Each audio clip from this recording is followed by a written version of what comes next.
같이 묵도드림으로 수요 예배 하나님께 올려드리겠습니다.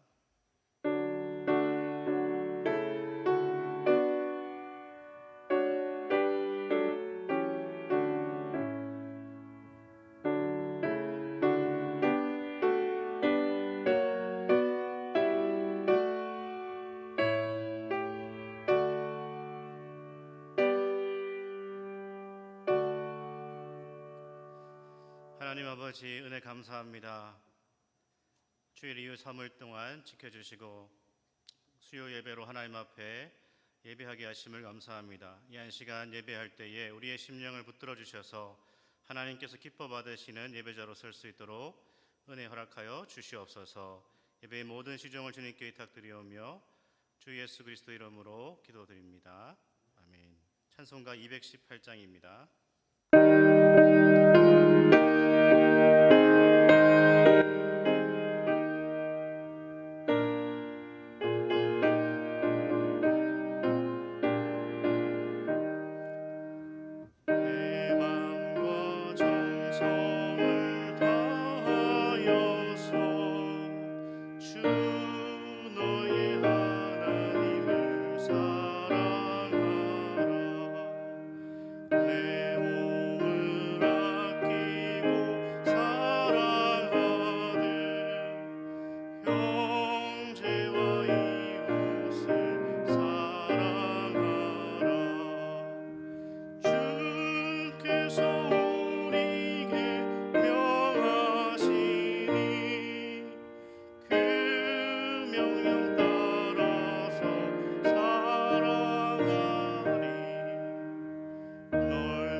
김경미 권사님 기도하시겠습니다.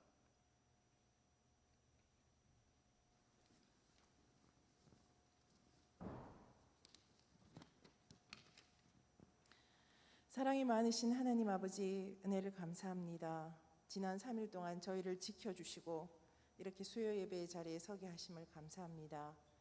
2021년이 시작된 것이 엊그제 같은데 벌써 2월 중순이며 민족의 명절인 설 연휴가 시작됩니다.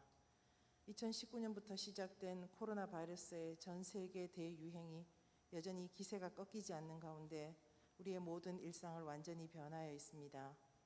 눈에 보이지도 않는 바이러스는 인간의 모든 삶을 지배하고 바꾸고 모든 관계를 무너뜨리는 지경에 이르렀습니다.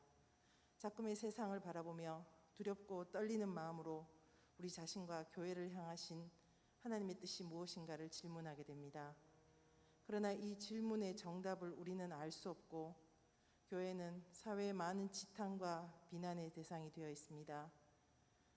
그러나 여전히 예수님은 교회의 주인이시고 머리이시니 주님의 손이 우리를 붙들고 계심을 확신하며 주님의 말씀으로 우리 자신과 교회를 비추어 철저한 회개와 자정의 시간으로 이 고난의 위기의 시대를 견디며 믿음으로 살아가게 하옵소서. 하나님 아버지, 이 어려운 시대를 맞아 우리나라를 지켜주시기를 간구합니다. 이 땅의 위정자들을 붙드시어 코로나로 고통받는 국민들을 위로하고 어려운 난국을 잘 헤쳐나갈 지혜와 리더십을 부어주시기를 간구합니다. 또한 코로나로 확진되어 병상에 있는 환자들을 지켜주시고 이들을 치료하고 돌보는 의료진들에게 힘을 주시며 코로나 방역에 힘쓰는 보건 관계 공무원과 관계자들에게 지혜와 능력을 주사 코로나의 확산을 잘 막아내도록 도와주시옵소서. 주님, 교회를 위해 기도합니다. 교회 대수선 공사가 막바지에 이른 것 같습니다. 모든 것이 완벽하게 마치는 그 순간까지 하나님 함께 하셔서 안전하게 그리고 아름답게 완공되게 하시며 필요한 재정과 헌물들이 어려움 없이 채워질 수 있도록 은혜를 주옵소서. 그리고 주 안에서 형제된 우리 부초의 모든 가족들, 홀리시니어 어르신부터 영아부에 이르기까지 코로나로부터 안전하고 건강하게 지켜주시오며 특히 건강이 연약한 지체들의 건강을 회복시켜 주시기를 간절히 간구합니다. 또한 코로나로 인해 경제적 어려움을 겪는 부초 가족들의 직장과 사업장을 굳건히 붙들어 주시고 힘을 주시고 피할 길 또한 내어주시기를 간절히 간구합니다. 그리고 전 세계에 흩어져 복음의 최전선에서 오늘도 주님 나라 확장을 위해 애쓰시는 선교사님들을 이 코로나로부터 특별히 안전하게 지켜주시며 그들의 선교 사역이 위축되지 않도록 도우시며 은혜 주시기를 간절히 기도합니다. 말씀 들고 단위에 서신 전상호 목사님, 주님의 능력의 장중에 붙드시어 능력의 말씀, 생명의 말씀 선포하게 하시며 전하는 자, 듣는 자 모두 하나님의 은혜와 진리의 말씀을 깨닫고 은혜 받고 결단하는 귀한 시간 되게 하옵소서. 예배를 시작하는 시간입니다. 주님 마치는 시간까지 오직 하나님만 영광 받으시기를 원하오며 이 모든 기도를 우리 주 예수 그리스도 이름으로 기도합니다.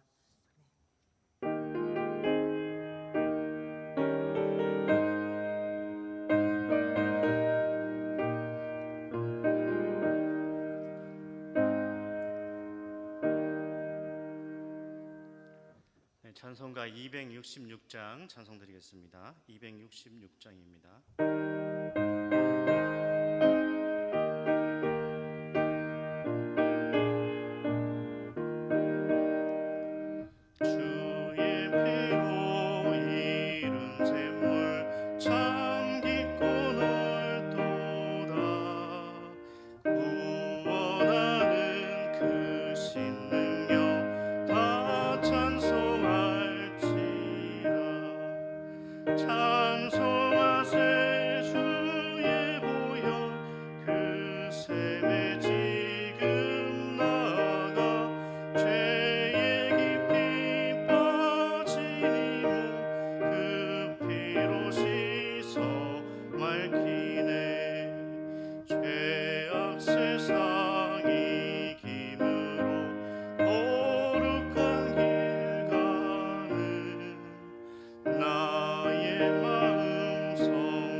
하나님 말씀 고린도전서 10장 1절로 13절까지입니다.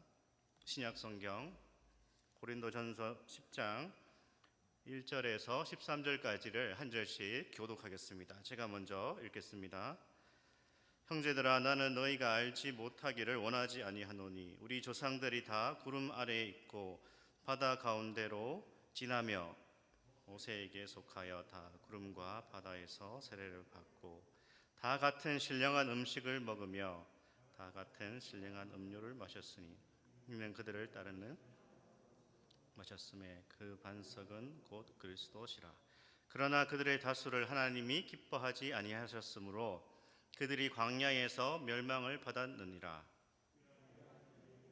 본보기가 되어 우리로 하여금 그들이 악을 즐겨한 것 같이 즐겨하는 자가 되지 않게 하려 함이니 그들 가운데 어떤 사람들과 같이 너희는 우상 숭배하는 자가 되지 말라. 기록된 바 백성이 앉아서 먹고 마시며 일어나서 뛰논다 함과 같으니라.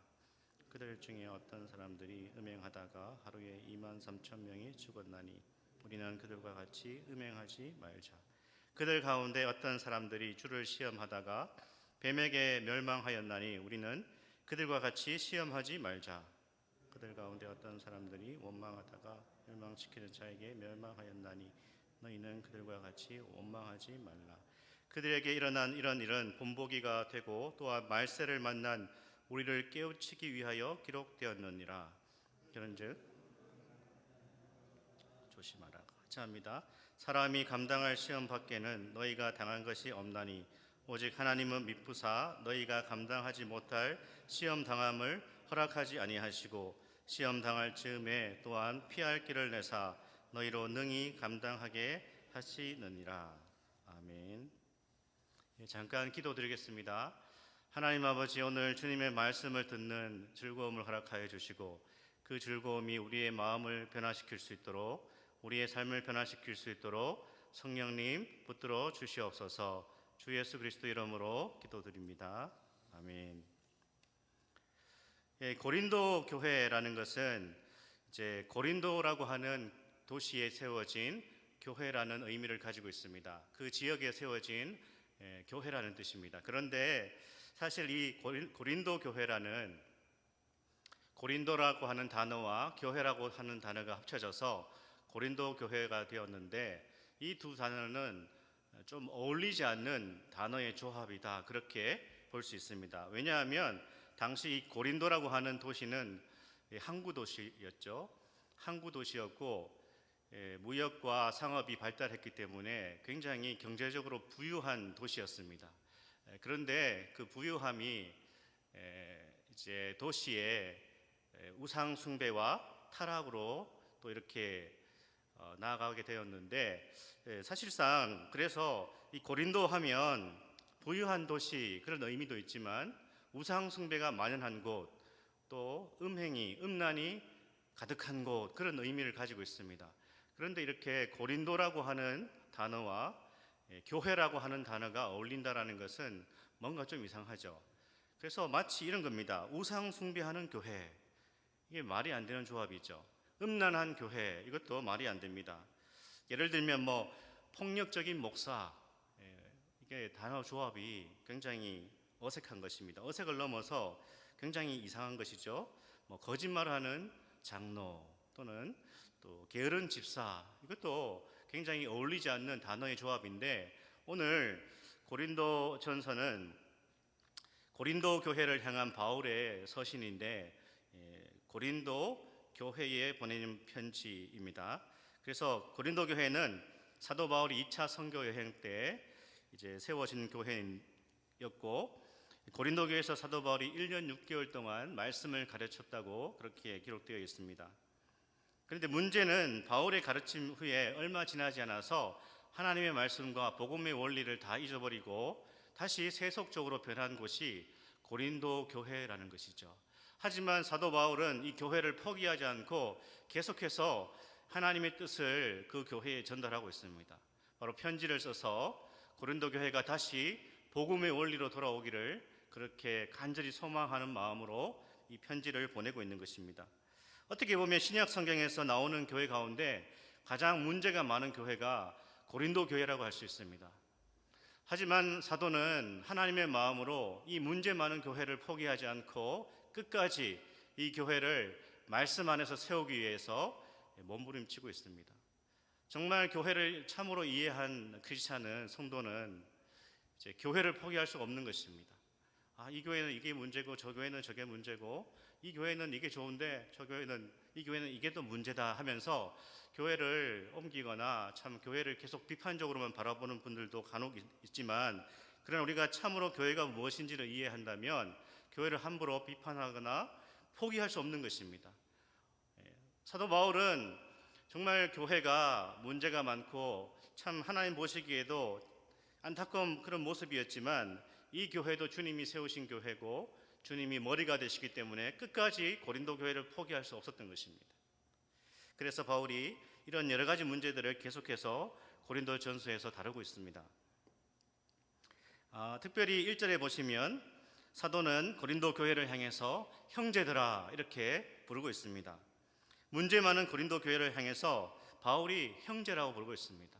인간관계에서도 저 사람이 나와 이렇게 친밀하다고 했을 때에 참 내세울만 하고 뭔가 뿌듯해야지 나의 가족이다, 나의 형제다, 우리 교회 뭐 이렇게 같은 성도다 이런 얘기를 할 텐데, 그 사람이 문제를 일으키거나 좀 내게 이익이 되지 않는다면 선뜻 그렇게 말하기 어려울 것입니다.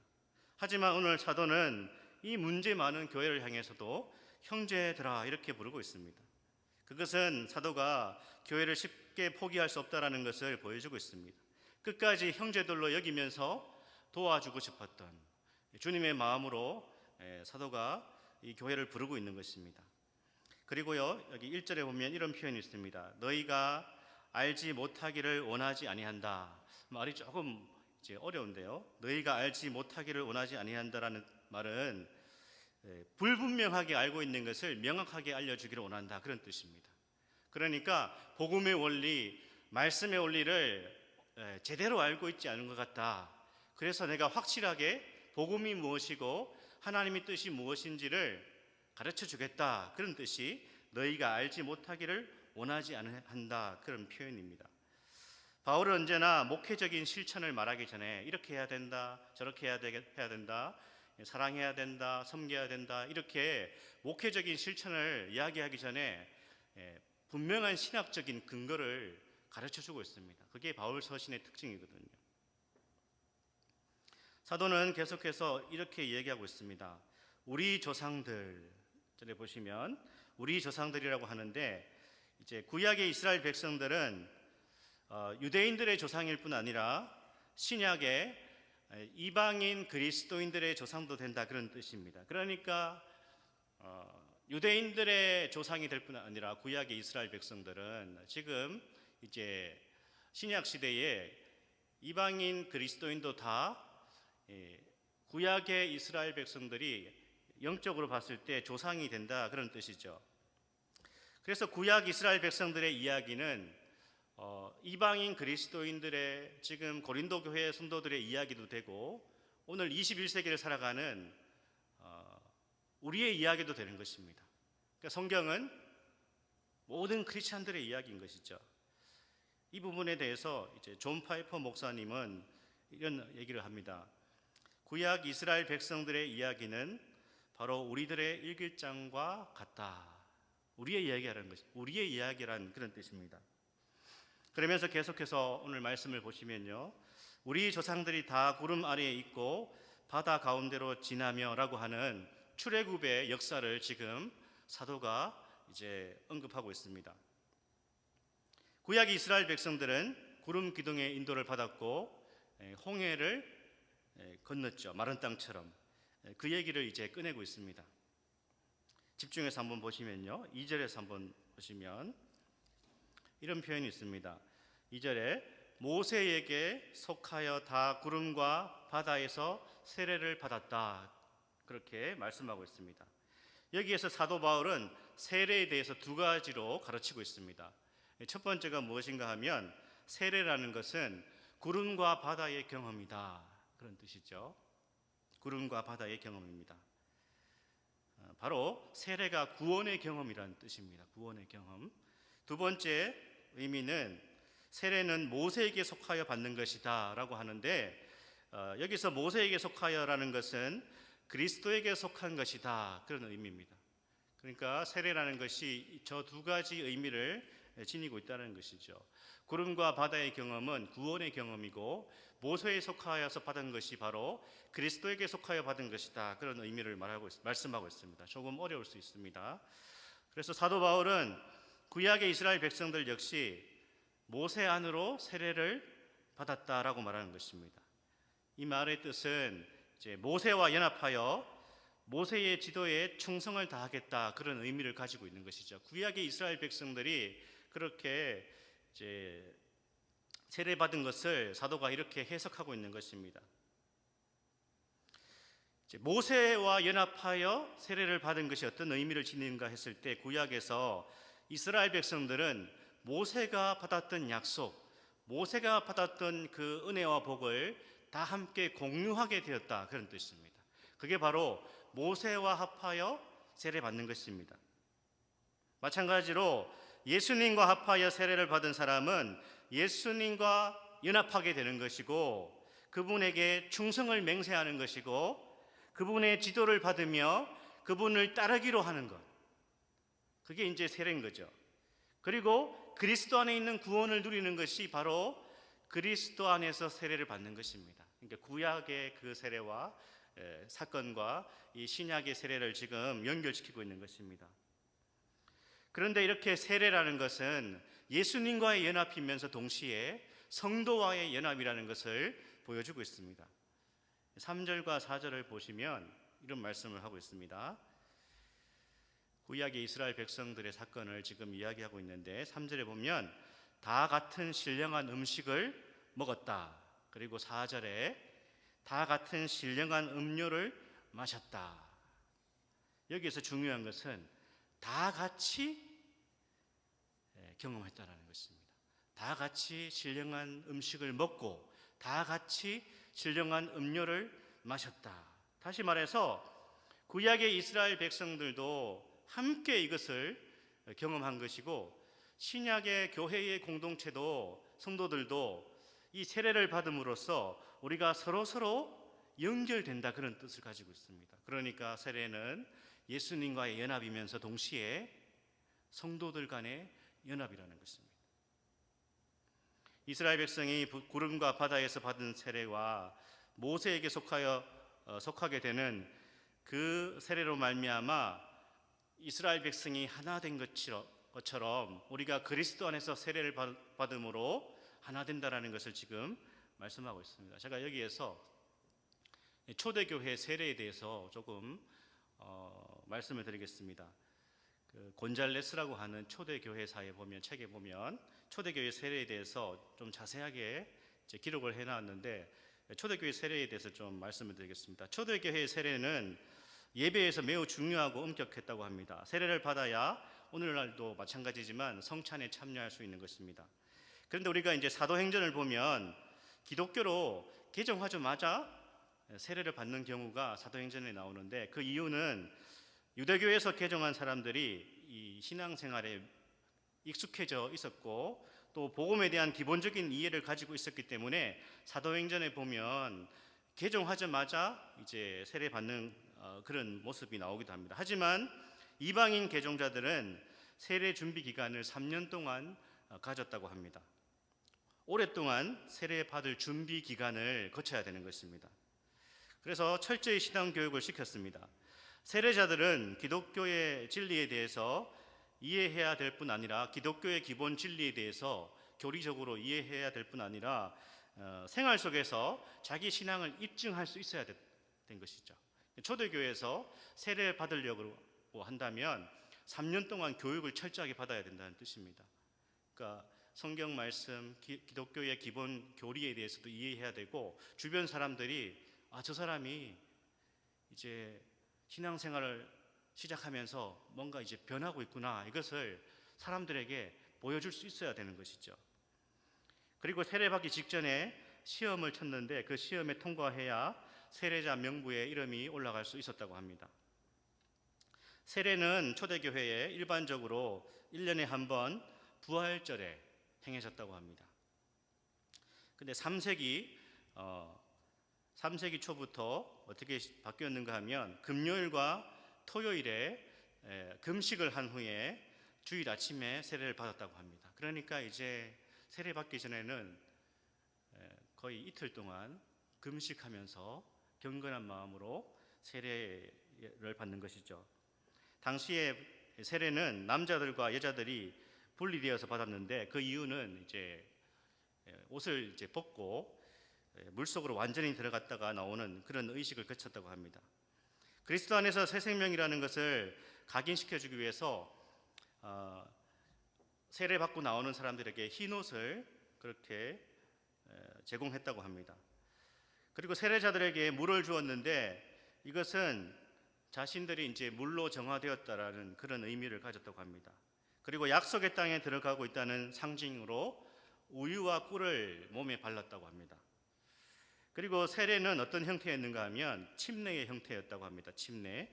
그러니까 이제 완전히 물에 잠기는 그런 형태를 취했는데 물이 충분하지 않은 곳에서는 이제 머리에 오늘 장로교회가 하는 것처럼 삼위 하나님의 이름으로 머리에 물을 이렇게 바르는 그런 세례식을 한 것이죠.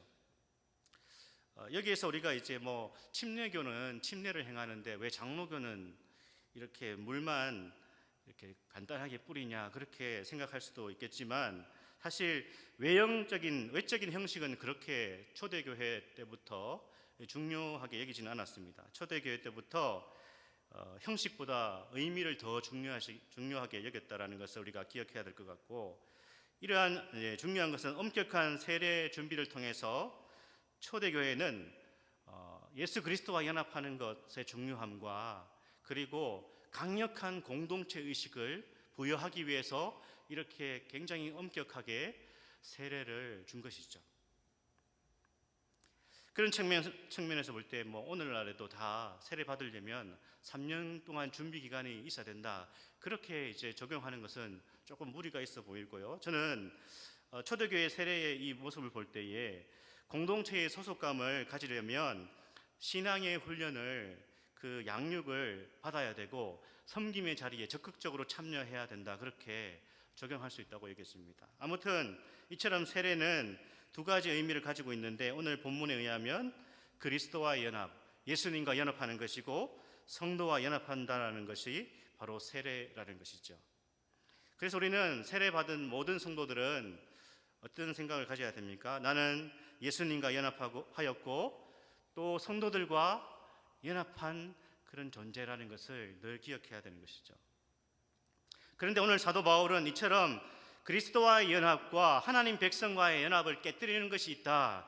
그것이 무엇이냐 했을 때에 구약 이스라엘 백성들의 범죄를 또 신약에서 또 이렇게 연결시키고 있는 것입니다. 이렇게 너무나 중요한 예수님과의 연합, 성도와의 연합을 깨뜨리는 것이 구약의 사건에서도 있었고 신약의 고린도 교회에서도 지금 벌어지고 있다는 것이죠. 이것이 굉장히 심각하다는 것입니다. 너희가 죄를 짓는 것은 예수님과의 연합을 깨뜨리는 것이고 또 이 성도와의 거룩한 연합을 훼손시키는 것이다. 그렇게 지금 설명하고 있는 것입니다. 물론 한 번 구원받은 사람은 절대로 구원이 취소되지 않습니다. 제가 이제 겨울 교리 특강을 같이 칼빈주의 5대 교리를 했는데 마지막이 성도의 견인입니다. 이 성도의 견인에서 한 번 구원은 끝까지 구원받는 것이죠. 성도의 견인이 그런 것인데요. 삼위 하나님이 이루신 구원은 우리의 죄와 부족과 연약함으로 실패하지 않습니다. 하지만 우리가 세례받았다고 해서 나는 구원이 완전히 보장되었다, 이제 내 마음대로 살아도 된다, 그렇게 가져가는 것은 완전히 오해인 것이죠. 세례받았다고 해서 예수님과의 연합과 성도와의 연합을 소홀히 한다면 그 사람은 구약 이스라엘 백성들처럼 하나님의 구원의 영광에서 떨어져 나갈 수 있는 것입니다. 이스라엘 백성은 애굽에서 탈출했지만 광야에서 하나님이 허락하시는 그 시련과 시험을 통과해야 되는 것입니다. 그래야 가나안 땅의 그 영광을, 그 약속을 누릴 수 있는 것이죠. 예수 믿으면 그것으로 끝나는 것이 아니라 믿음 그 이후가 있다라는 것이죠. 예수님을 영접한 신자는 구원의 완성을 향해서 계속해서 전진해 나가야 되는 것입니다. 유진 피터스는 이것을 이렇게 표현한 적이 있습니다. 한 방향으로의 오랜 순종이다. 한 방향으로 계속 순종해 나가는 것이 바로 구원이라는 것이죠. 그래서 5절에서 사도는 오늘 이렇게 말씀하고 있습니다. 하나님께서 그들의 다수를 기뻐하지 아니하셨다. 그 말씀이 뭐죠? 출애굽 1세대 가운데 약속의 땅에 들어간 사람은 여호수아와 갈렙 두 사람뿐이었다라는 것을 우리는 민수기 14장에서 확인할 수 있습니다. 나머지 이스라엘 백성들은 불순종과 불신앙으로 인해서 약속의 땅을 밟지 못했습니다. 세례받은 신자도 넘어지지 않도록 항상 깨어 있어야 되는 것입니다. 12절 말씀이 분명하게 말씀해주고 있는 것입니다. 그런즉 선질로 생각하는 자는 넘어질까 조심하라. 우리는 일평생 이 마음을 가지고 계속 한 방향을 향하여서 오랜 순종을 해나가야 되는 것입니다. 마치 철로 역정의 주인공처럼 우리가 천성에 다다르는 그날까지 주님의 말씀에 순종하며 넘어지지 않기 위해서 깨어 있어야 되는 것이죠. 그래서 오늘 사도는 고린도 교회의 이 죄악, 그리스도의 연합과 성도와의 연합을 깨트리는 이 죄악에 대해서 네 가지로 지적하고 있습니다. 그것은 7절, 8절, 9절, 10절에 나오고 있는데 우리 한번 보실까요? 7절은 어떤 죄죠? 우상 숭배고, 8절은 음행입니다. 9절은 하나님을 시험하는 것이고, 10절은 원망입니다. 우상 숭배는 어떤 것입니까? 우상 숭배는 하나님보다 더 사랑하는 것이 다 우상 숭배입니다. 우리 성도님들의 인생에서 하나님보다 더 사랑하는 것이 있다면 그것이 자녀건 또는 부모건 배우자건 그것이 성공이건 출세건 이성이건 돈이건 쾌락이건 하나님보다 더 사랑하는 것은 다 우상이 되는 것입니다. 우상 숭배가 되는 것입니다. 음행은 성적인 타락입니다. 성적인 죄는 누구도 장담할 수 없겠죠. 저는 이런 생각을 해봅니다. 우리의 인생에서 한 번은 이 성적인 죄의 유혹과 위기가 찾아온다, 그렇게 여겨지는데요. 그때 우리는 선택을 해야 됩니다. 요셉처럼 뿌리치고 하나님께로 나아갈 것인가, 아니면 다윗처럼 무너질 것인가. 그 결과는 완전히 다른 것이죠. 그래서 우리는 이 음행을, 성적인 타락을 항상 조심해야 되는 것입니다. 하나님을 시험하는 것은 하나님의 존재를 의심하는 것입니다. 출애굽기 17장에 나오는 것처럼 하나님이 계신가 아니 계신가, 이것도 하나님을 시험하는 것입니다. 하나님에게 대항하는 것이 하나님을 시험하는 것입니다. 그래서 하나님을 시험하는 것은 두 가지입니다. 하나님의 존재를 의심하는 것, 그리고 하나님을 대항하는 것입니다. 우리는 신앙생활을 하면서 하나님의 존재를 의심할 때가 찾아옵니다. 저도 그렇고요. 제가 이제 같이 말씀을 나눠보면 많은 성도들이 다 공감합니다. 때로 하나님에 대한 의심을 넘어서 원망과 하나님에 대한 미움의 순간이 찾아오기도 합니다. 우리 삶의 어려움과 시련이 연속적으로 찾아오면 우리도 이렇게 되는 것입니다. 그러나 중요한 것은 그런 순간에도 하나님을 붙드는 것입니다. 하나님의 존재가 의심스러울 때가 있고 하나님께 대항하고 싶은 그런 순간이 찾아오지만 참된 신자는 그 순간에도 하나님을 붙들어야 되는 것입니다. 더 하나님을 찾고 무릎 꿇고 주님을 바라는 것이 참된 신앙입니다. 고통의 순간에 하나님을 떠나면 그것은 너무나 안타까운 것이죠.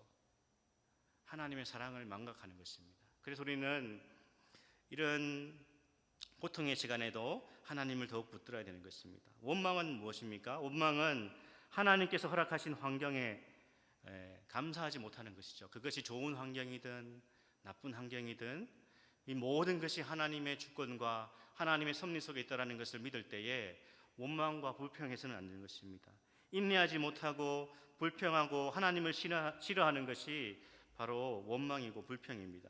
그래서 오늘 말씀에도 10절에 보면 이렇게 말씀하고 있습니다. 그들 가운데 어떤 사람들이 원망하다가 멸망시키는 자에게 멸망하였나니 너희는 그들과 같이 원망하지 말라. 이스라엘 백성들은 광야 생활을 어떻게 정의할 수 있는가 하면 오늘 말씀처럼 불평입니다. 원망입니다. 출애굽한 이스라엘 백성들의 삶은 원망이었죠. 물론 원망할 수도 있고 불평할 수도 있습니다. 하지만 불평이 습관이 되면 안 되는 것입니다. 그 사람은 하나님께서 우리의 삶에 주신 은혜와 복을 보지 못하는 것입니다. 무서운 것이 무엇입니까? 원망과 불평이 가득했던 이스라엘 백성을 광야에서 하나님께서 심판하셨다라는 것입니다. 그래서 우리가 우리의 삶의 습관이 원망과 불평이 되면 안 되는 것입니다. 자신도 모르게 그것이 습관되는 것이죠. 계속 불평, 불만을 늘어놓는 것입니다. 저도 저 자신도 모르게 주변에서 그런 얘기를 종종 할 때가 있습니다. 너무 불평하지 마라. 우리는 이렇게 살아서는 안 된다는 것입니다. 오늘 사도가 제시하는 예수님과의 연합과 성도와의 연합을 위협하고 깨뜨리는 이 죄를 벗어나야 되고 멀리해야 된다는 것입니다. 우리는 예수님과의 연합과 성도들과의 연합을 굳게 지켜나가야 되는 것입니다. 그런데 놀라운 사실이 있습니다. 13절입니다. 복음이죠. 우리 13절을 같이 한번 읽어보겠습니다. 13절 읽어보겠습니다. 사람이 감당할 시험 밖에는 너희가 당한 것이 없나니 오직 하나님은 미쁘사 너희가 감당하지 못할 시험 당함을 허락하지 아니하시고 시험 당할 즈음에 또한 피할 길을 내사 너희로 능히 감당하게 하시느니라. 아멘. 하나님께서 우리에게 감당할 수 있는 일만 허락하신다는 것입니다. 인생을 돌아보시기 바랍니다. 어려운 일이 많았을 것입니다. 사람마다 다 다릅니다. 어쩌면 남들보다 더 많은 어려움과 고통을 겪었을 수도 있습니다. 하지만 오늘 말씀을 통해서 볼 때에 그 사람의 깜냥만큼, 그 사람의 그릇만큼 하나님께서 시련을, 고난을 주신다고 해석해도 무리가 아닐 것입니다. 내가 믿음이 좋아서 고난과 시련을 당하지 않은 것이다, 그렇게 참 생각하는 분은 없을 것입니다. 고난을 통하여서, 시련을 통해서 그 사람을 더 깊고 넓은 사람으로 만들어 가시는 하나님의 깊으신 뜻이 있다라는 것입니다. 그래서 오늘 말씀은 감당할 시험밖에 당할 것이 없다, 내가 큰 시험을 당했다, 남들보다 더 큰 어려움을 당했다고 한다면 하나님께서 그 사람에게 기대하시는 바가 크다라는 것입니다. 중요한 것은 하나님은 감당할 시험과 함께 피할 길을 주신다는 것이죠. 피할 길을 주신다. 광야 이스라엘 백성들의 경험이 증명하고 있습니다. 목말라 죽기 직전에 반석에서 물을 내셨고 배고파서 죽을 지경에 이제 끝이 났습니다. 그렇게 원망하고 불평했지만 이제 우리는 끝이구나 했을 때 주님께서 만나와 메추기라기를 허락하시는 것이죠. 그래서 4절에 보면 이 물이 터져 나온 반석이 뭐라고 하죠? 예수 그리스도다, 그렇게 바울이 해석하고 있습니다. 우리 인생 가운데 주님이 함께 하신다는 뜻입니다. 우리의 주 예수 그리스도께서 언제나 터져 나온 반석의 물과 같이 반석이신 그 주님께서 우리와 함께 하신다는 것입니다. 우리와 연합해 계시는 예수님께서 우리를 그냥 내버려 두지 않으신다, 그런 뜻입니다. 언제나 우리와 함께 하시고 우리를 지켜주시는 신령한 반석이신 예수님이 함께 하시는 것이죠. 이 사실을 알 때 우리는 어려움 가운데서도 인내할 수 있고 능히 이길 수 있습니다. 그래서 우리는 주님과 함께 시험을 이기고 죄와 싸우고 우리에게 주신 이 믿음의 길을 변함없이 걸어가야 될 것입니다. 우리의 영원한 반석이 되시는 그 주님을 바라보시고 어떠한 시험에도 좌절하지 마시고 끝까지 죄와 싸우시고 주님이 기뻐하시는 그런 승리하는 멋진 크리스찬으로 승리할 수 있기를 소망합니다. 같이 찬양 드리겠습니다. 은혜 아니면 살아갈 수가 없네. 찬양 드리고 같이 기도하겠습니다.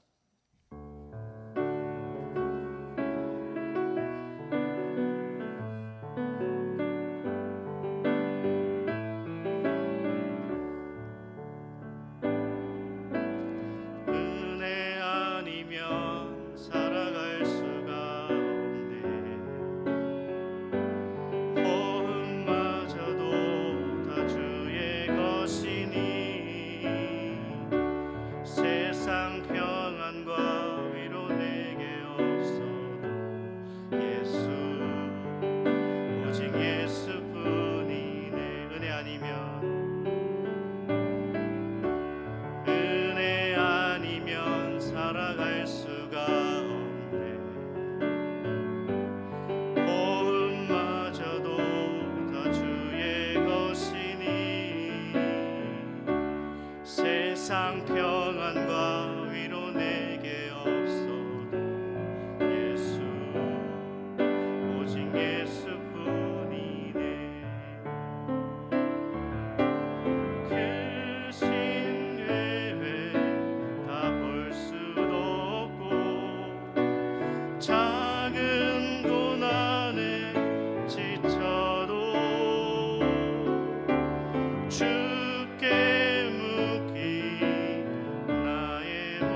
주사 버티고 견디게 하시네.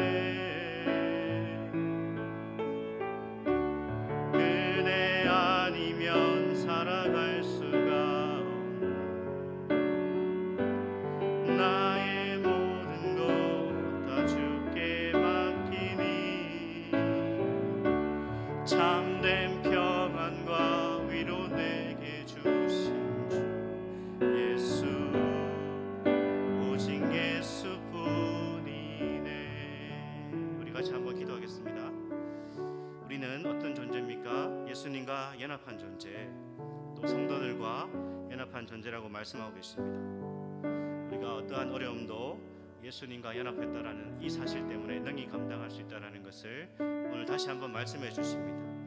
우리가 여러 가지 시련과 고난 가운데 있지만 인내하며 끝까지 승리할 수 있도록 주님 붙들어 주십시오. 예수님과의 연합을 깨뜨릴 수 있는 것은 이 세상에 아무것도 없습니다. 어떠한 존재도 그 무엇도 나의 연약함과 불신함과 죄도 주님과 연합을 깨뜨릴 수가 없습니다. 우리 끝까지 이 연합의 놀라운 은혜를 붙들 수 있도록 함께 해주시고, 시련과 고난 가운데 있는 성도들에게 감당한 힘을 주시고 피할 길을 허락하시는 신실하신 주님, 우리를 돌보아 주십시오. 우리를 붙잡아 주십시오. 또 승리할 수 있도록 여러 가지 질병과 고난 가운데 있는 성도들을 주님께서 지켜달라고 같이 한번 기도하겠습니다. 하나님 아버지 감사합니다. 오늘 말씀을 통하여서 우리가 어떠한 존재인지를 다시 한번 말씀해 주시니 감사합니다. 우리는 예수님과 연합한 존재라는 것을 다시 한번 깨닫게 해주시니 감사합니다. 주님과의 연합을 깨뜨릴 수 있는 것은 이 세상에 그 무엇도 없음을 믿습니다. 주님이 내 안에 계시고 내가 주님 안에 있다라는 것을 다시 한번 확인하게 도와주시고, 이 세상에 수많은 대적이 우리를 넘어뜨리고 하나님과의 관계를 깨뜨리려고 하지만, 그러나 주님께서 우리를 붙잡고 계시고 끝까지 승리케 하시는 놀라운 이 복음의 승리를 다시 한번 우리가 붙들게 도와주시고, 아버지 하나님, 주님께서 우리를 붙잡고 계시는 이 놀라운 은혜를 하나님 아버지여 바라볼 때에 마지막까지 승리할 수 있도록 도와주시옵소서.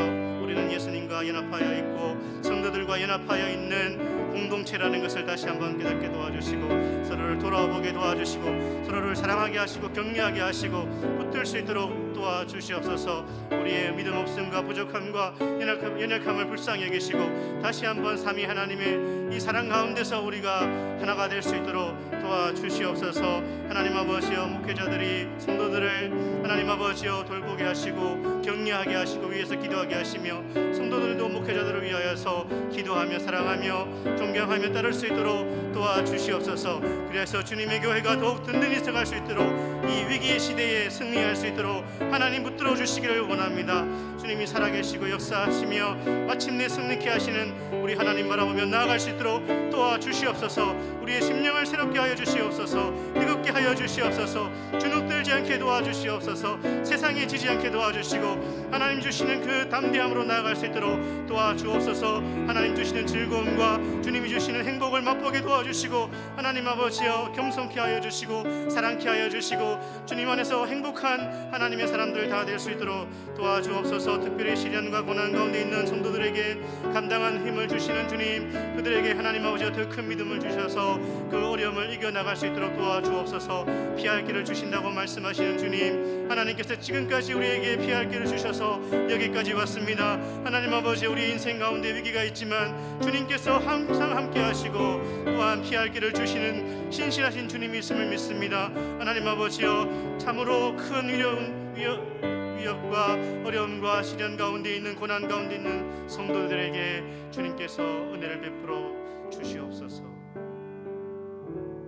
하나님 아버지 감사합니다. 오늘도 말씀으로 우리를 찾아와 주시고 위로해 주신 것 감사합니다. 우리가 예수님과 연합하여 있다라는 것을 다시 한번 확신하게 도와주시고, 또한 성도와 우리가 연합한 존재라는 것을 깨닫게 도와주시고, 주님께서 우리를 참으로 늘 붙드시며 승리케 하시며 함께 하심을 믿고, 또한 우리에게 감당할 시련을 이길 수 있는 힘과 피할 길을 주시는 신실하신 주님이심을 다시 한번 확인하며 확신하며 변함없이 믿음의 길을 걸어갈 수 있도록 은혜 허락하여 주시옵소서. 주 예수 그리스도 이름으로 기도드립니다.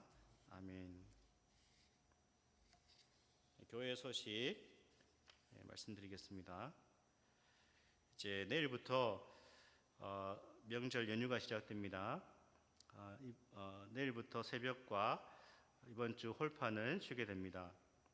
명절 동안 방역과 성도의 건덕을 지키시기 바랍니다. 신년 가정 기도 제목을 제출하시지 않은 가정은 꼭 제출해 주시기 바랍니다. 이번 주일까지 온라인이나 직접 기도 용지에 기도 제목을 작성하셔서 제출해 주시기 바랍니다. 찬송가 433장 찬송 드리고 주기도문으로 예배를 마치겠습니다.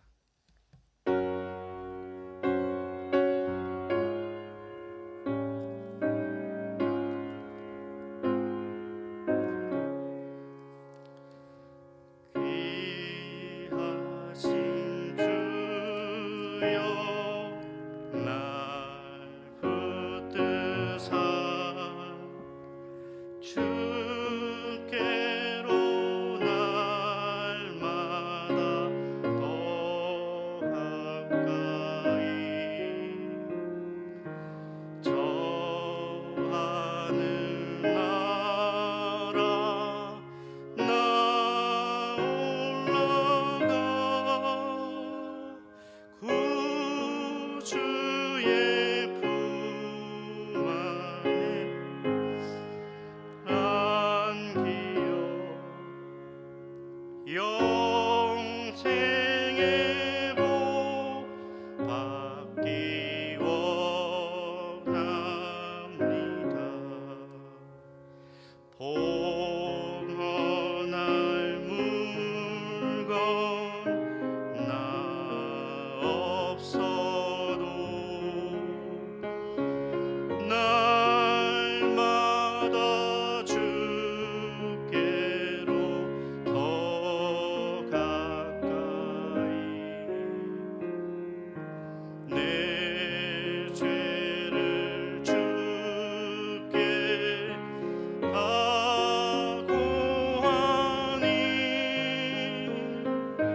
주님의 보혈로 날 씻으사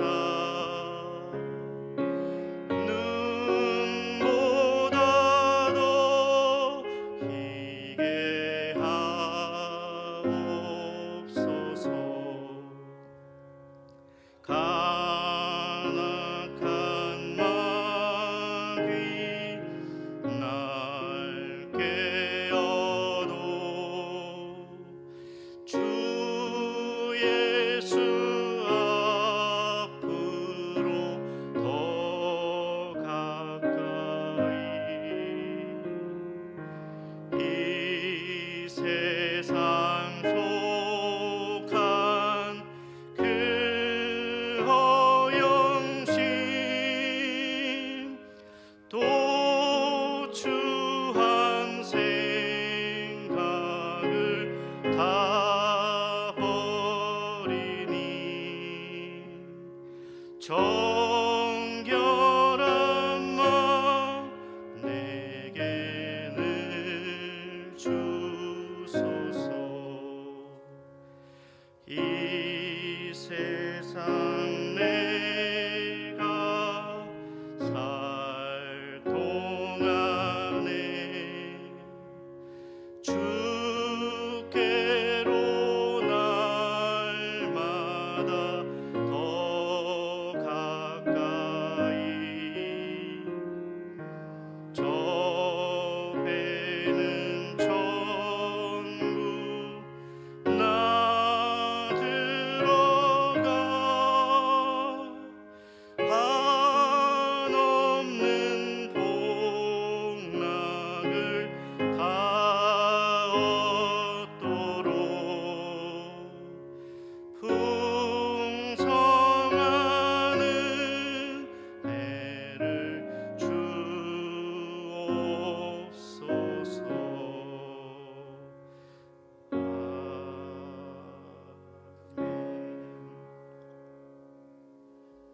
하늘에 계신 우리 아버지여, 이름이 거룩히 여김을 받으시오며 나라의 임하옵시며 뜻이 하늘에서 이룬 것 같이 땅에서도 이루어지이다. 오늘날 우리에게 일용할 양식을 주옵시고 우리가 우리에게 죄 지은 자를 사하여 준 것 같이 우리 죄를 사하여 주옵시고 우리를 시험에 들게 하지 마옵시고 다만 악에서 구하옵소서. 대개 나라와 권세와 영광이 아버지께 영원히 있사옵나이다.